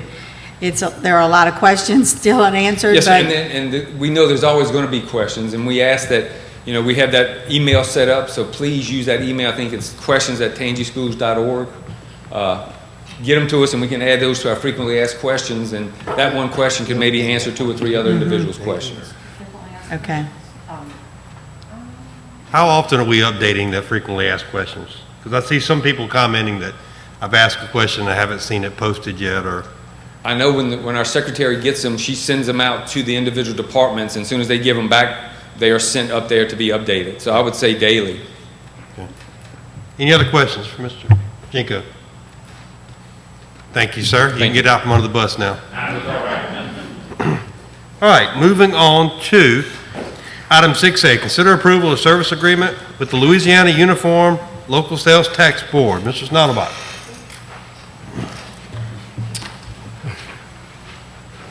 I thought there was another item on the agenda before this. Okay. Thank you, Mr. Chairman. Asking y'all to consider approval of a service agreement with the Louisiana Uniform Local Sales Tax Board. The Louisiana Uniform Local Sales Tax Board is requesting that all local sales and use tax collectors enter into an agreement with them. Just so you'll know, the Louisiana Uniform Local Sales Tax Board provides services to our sales tax collector here in our parish, and for that they're asking for a small percentage of our motor vehicle sales tax collection. Some of the services that the board provides is they support and advise local sales tax use collectors. They promulgate rules and regulations developing some uniformity. They issue policy advice. They prescribe uniform forms and procedures, so the sales tax forms collections are standard pretty much throughout the state. They issue private letter rulings, which is beneficial in allowing us to collect uncollectible taxes.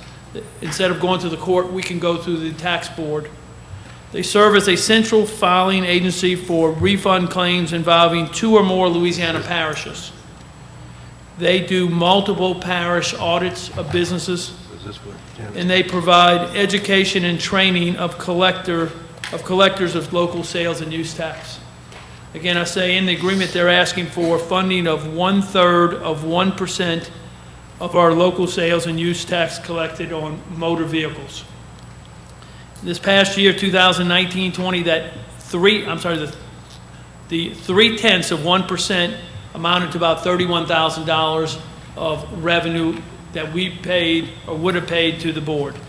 The benefit we have is increase in our sales tax collections, basically by them having the ability to do multiple parish-type businesses. Just this past year, we increased our collection additional $200,000 related with our relationship with this board. So, I'm asking the Tangible Hope Parish Board to approve this agreement. Ms. Donna Drude's in the audience. She has presented this agreement to the Tangipahoa Parish Sales Tax Advisory Committee. We've met, and the committee has approved the signing of the agreement, and now we're asking the board to go ahead and make that approval. Okay, to hear that form of a motion first. I'll make the motion, we accept. I'll All right, second. Mr. Bush made the motion. Mr. Mingus seconded. Any questions? Question. All right, go ahead, Mr. Duncan. Mr. Snoddelbach, I don't recall approving an agreement like this before. Is this a new? This is new. Back in 2017, the state on its own set up the board and took 0.2% without any approval. There was some local sales tax collectors that have sued the state. They since have stopped charging the 0.2%, and now they're presenting by getting approval from the local sales tax collectors to provide this service at a cost of 0.3%. So previously it was done by statute, but we were using their services during that time period from 2017 forward? Correct. And so now, just to kind of fix a possible problem that a lawyer found, we're going to do this voluntarily instead of doing it by statute. Absolutely correct. Got you. But we found their services to be beneficial. Correct. Thank you. Mr. Stallmark, for people that might understand, any resident who buys a vehicle, no matter where they buy it at, their sales tax comes back here. Explain where they live. Correct. The motor vehicles, and Ms. Drew can clarify, but moving vehicles, motor vehicles, and I think trailers their tax on the address of the individual who's buying it. So if they reside in our parish, the tax comes here in this parish. And there's quite a few things, building materials, if I'm not mistaken, right? I'm gonna have to defer that to Ms. Rude. Donna? I'm just looking for a list. It would be nice if we could get a list of all that stuff that our residents buy out of parish, but those sales taxes actually come back here, like motor vehicles. And trailers, licensed trailers and motor vehicles are the only items that are taxed at your residence where you reside. All other items, tangible personal property, are taxed where you take possession. So if you go to another parish and purchase Building stereo materials. equipment or building lumber, whatever, that's due over there if you take possession there. If they deliver it to your job right. site in this parish, it's due here. Thank you. And I do want to add one thing. Mr. Schnattelbach said that amounted to about $31,000. It would have amounted to that. Of that $31,000, only $17,000 to $18,000 would have been school boards, would have come out of the school board's 2%. The other would have come out of the other taxing jurisdictions. So we would have only, it would only been $17,000 or $18,000 less than the collections that we had for this past fiscal year. And do they aggressively go after some of that to make up for that $17,000 that we're paying for their services? Well, they will, like he was saying, there's going to be, it hasn't been implemented yet because there's funding issues. They haven't had the funds to do some of this. Right. So they're planning to do multi-parish audits. Many businesses, believe it or not, would prefer one audit of many parishes at one time, as opposed to having a constant, they're in and out of Right. different parishes that are coming in to perform audits on their records. So that's one thing that they're going to give us the option to do. He mentioned over $200,000 in revenue. That is the voluntary disclosure program that they have in place. There's always been an opportunity for voluntary disclosure for businesses that have done business in our parish and owe us taxes and for whatever reason haven't paid it. Could have been oversight, could have been employee error. And they have the opportunity to come forward and ask for a voluntary disclosure agreement, which gives them the opportunity to have only a certain look-back period and also not be charged excessive penalties, delinquent penalties. Now what's going to happen is, and what has started to happen, it's kind of a one-stop shop. Again, it makes it easier on business and industry. They can go to this one place, and if they have 12 parishes, 20 parishes that they've done business in and owe money, they can take care of that at one place, as opposed to going to all those different sales tax collectors who may have different forms and different ideas on how they want to handle the voluntary disclosure. Currently, there is one that we are executing now that is going to bring in about $200,000 to Tangipahoa Parish. So we're trying to do everything we can to make tax collection a little bit easier on business and industry. You all know every legislative session that a bill can be brought up about one single collector for the state. It is brought up. So we're trying to do everything we can to try to mitigate some of that and to make it a lot easier for business and industry, so that they have one less thing to argue with us about. Okay. Any other questions? I know this is something Ms. Janet Pope has been, She commented today, yeah. yeah. And I told her we had it on the agenda. Yeah. Any other? I think it's important that we pass it. I think it's going to be helpful to, as you said, we don't want the state central collection. We want to be able to collect our taxes in our own house, and most school boards do. Right. Okay. Other comments or questions? Call for vote, please. Voting is open. Ms. Jenkins, I've lost connection, so record me as yes, please. Okay.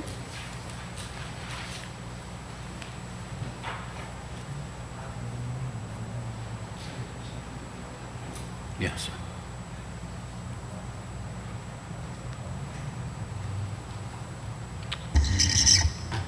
Voting is closed. Motion passes unanimously. Okay, thank you, and thank you, Ms. Drew. Okay, item 6B, discuss and consider the superintendent's final evaluation. Mr. Jinko. Good evening again. We're just here to verify that the school board has done their due diligence in the evaluation of Superintendent Stilley. You performed individually, you met as a board in an executive session, reviewed it. Ms. Stilley has reviewed it. So the evaluation is final, and now it is up to Ms. Stilley if she would like those results released to the public or not. Yes, you can do them publicly. Okay. Ms. Stilley was evaluated on 6 domains. Domain 1 was policy and governance, and she received an average score of 3.52 out of 4. Domain 2 was instructional leadership. She received an average of 3.66 out of 4. Domain 3 was planning and assessment. She received a 3.59 average out of 4. Domain 4 was organizational management. She received an average score of 3.59 out of 4. Domain 5 was communication and community relations. She received an average of 3.68 out of 4. Domain 6 was professionalism. She received an average score of 3.96 out of 4, which made her overall final evaluation score an average of 3.66 out of 4. Well done. Congratulations.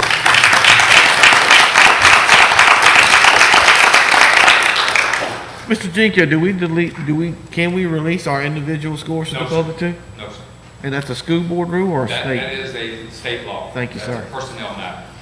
That's why we have to ask Ms. Stilley if she wants to release them in public or not. Okay, Do we have to vote on it? I'm sorry. Do we have to vote on it? Do we have, No, sir. Okay. no action needed? Okay. You want to say anything about it, or? Well, I just want to say that, first of all, we have a great team here, and, while I would like to take credit for any evaluation, we have a lot of, hardworking individuals that love this district and give their heart and soul every day for our students and for all of our employees. And we all know, of course, the executive team. We have Ms. Fassell here, academics. We also have technology. Dina's here representing technology. We have principals across the district, teachers, all of us working together as well as with the board. So, any evaluation that I have here is a reflection of all of us together. And again, I'm honored and, to be a part of the Tangi team. Thank you. All right. Thank you, Ms. Dillon. Board member comments. We'll start on this end. Ms. Rose? First, I'd just like, congratulations, Ms. Stilley. We're starting we hope, our calmer year in our 3rd year. It's been quite crazy. Bless your heart for everything you've had to do and go through, especially this year with the cyber attack and this. I'd like to take the opportunity to thank all the people that have been working so hard to go through each aspect of this COVID situation. Every department is working so hard, and they're really trying to put their heads together to come up with the best scenarios possible.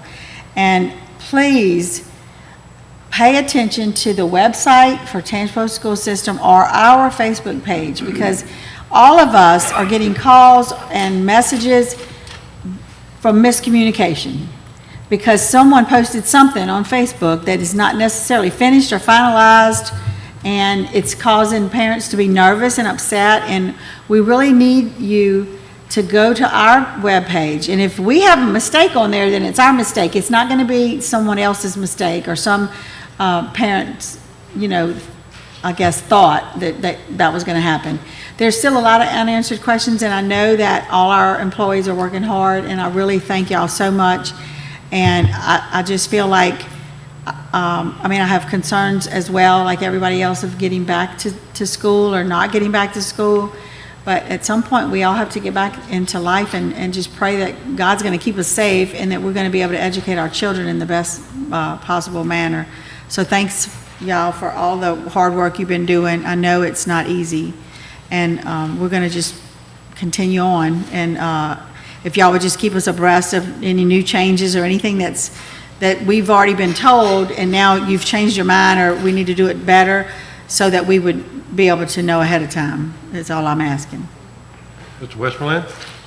I'd just like to ditto and thank everyone that's been involved in this very trying times. Congratulations to the superintendent for her scores, and I agree that hopefully we will have a calmer year. Appreciate all y'all's help, the tech team and all. So, a lot of it's over my head, but my children understand a lot of it, so thank y'all. Mr. Moore?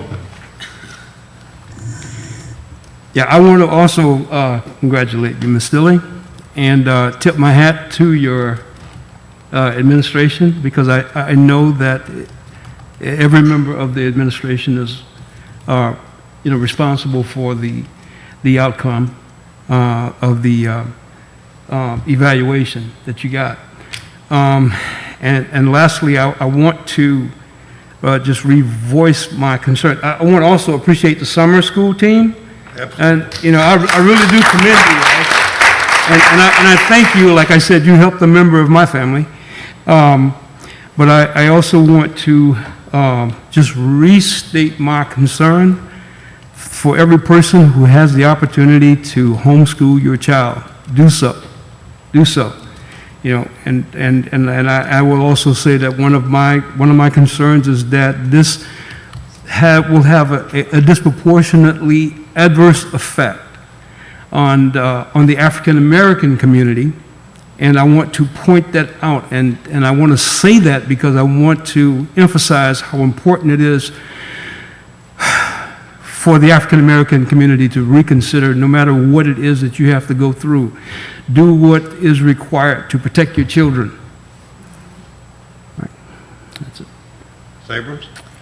Again, thank you to the central office and Ms. Stilley's staff. Congratulations on going into next year. Let's see what it's going to hold for us. We've had some obstacles, that's for sure. Parents, just remember, all of us up here are just doing what we can think is best. It may not be what you think is best for your family, but Ms. Stilley and her staff have to think about the parish as a whole. And it may not always work out the way we think it should, but we're trying our best to make sure it fits everyone's family. And that's all we can do right now. And like she says, things change day after day. We don't know what's going to happen tomorrow. She did mention we had said solid colored mask at one time. Now she's saying we can do printed butterflies, whatever. Every day it's changing.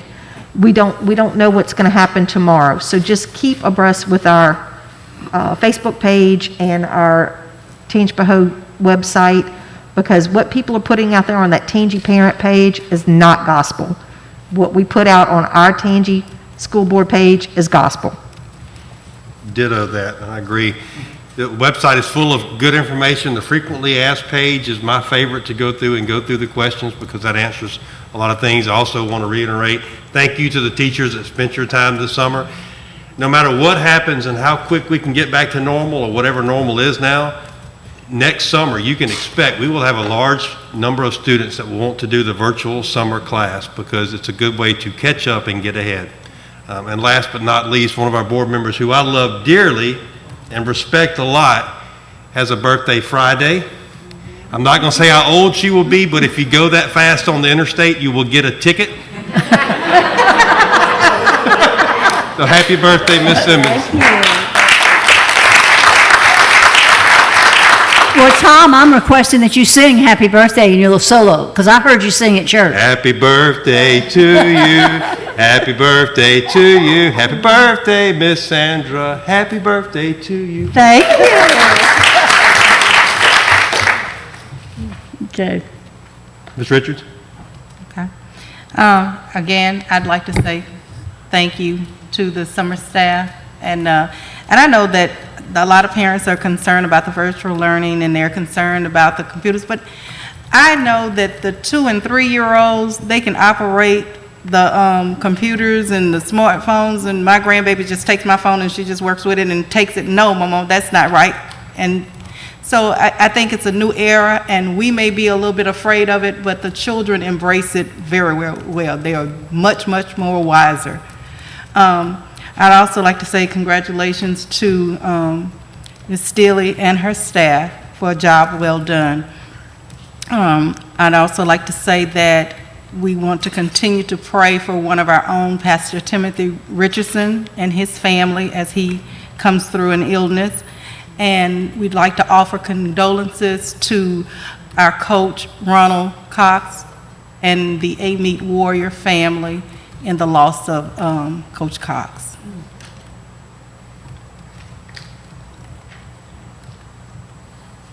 Duncan, I'm sorry. Nothing else, I think y'all covered it. Okay. Birthday girl?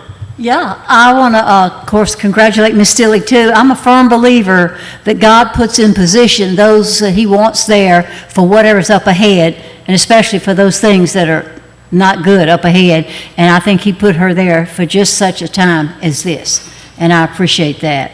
Also, too, I was so impressed tonight with the reports from the virtual school, summer school program. I can't even imagine what that must have been. And I just think it was amazing, and I'm still just trying to digest how they put all that together. And for these kids for the summer, and also the testimonies of the parents there, it was very, very moving to me.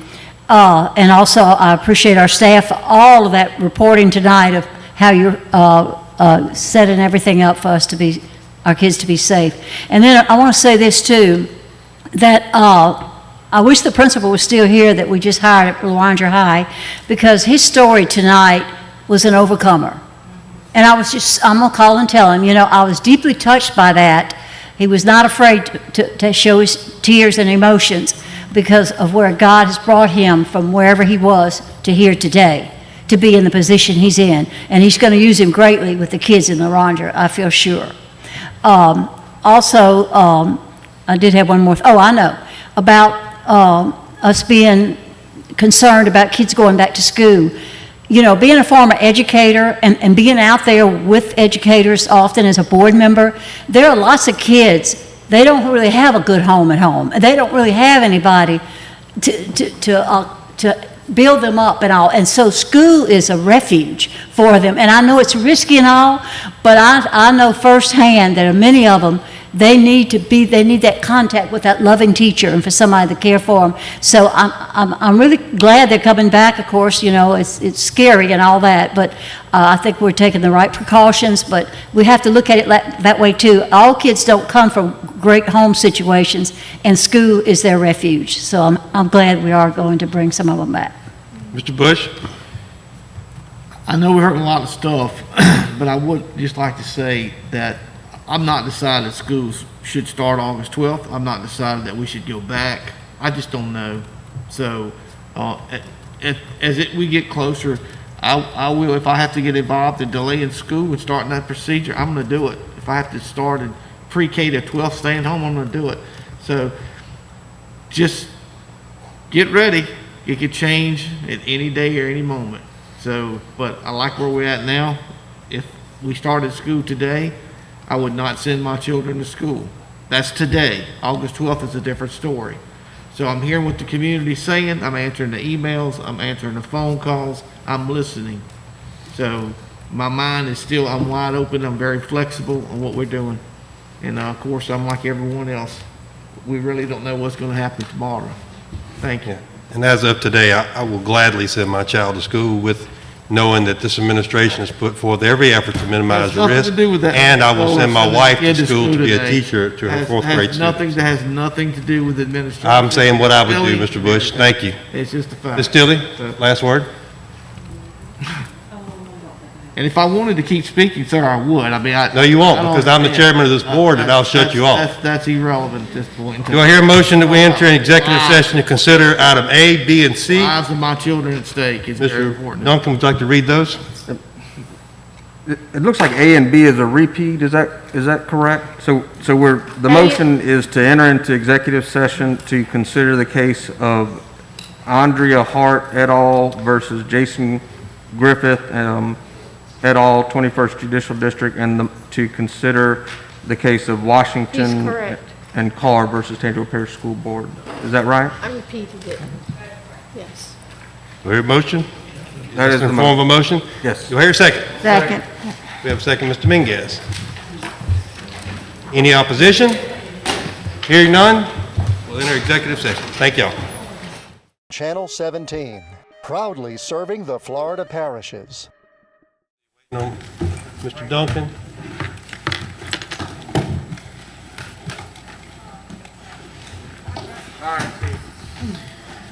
All right, meeting is back in order. Do I hear a motion, Mr. Duncan? No action on the cases, so nothing to report. No action needed. All right, do we have any public input? Jenkins? No public input. What's the All right. shutdown? Hearing nothing else, meeting is adjourned. Thank you very much.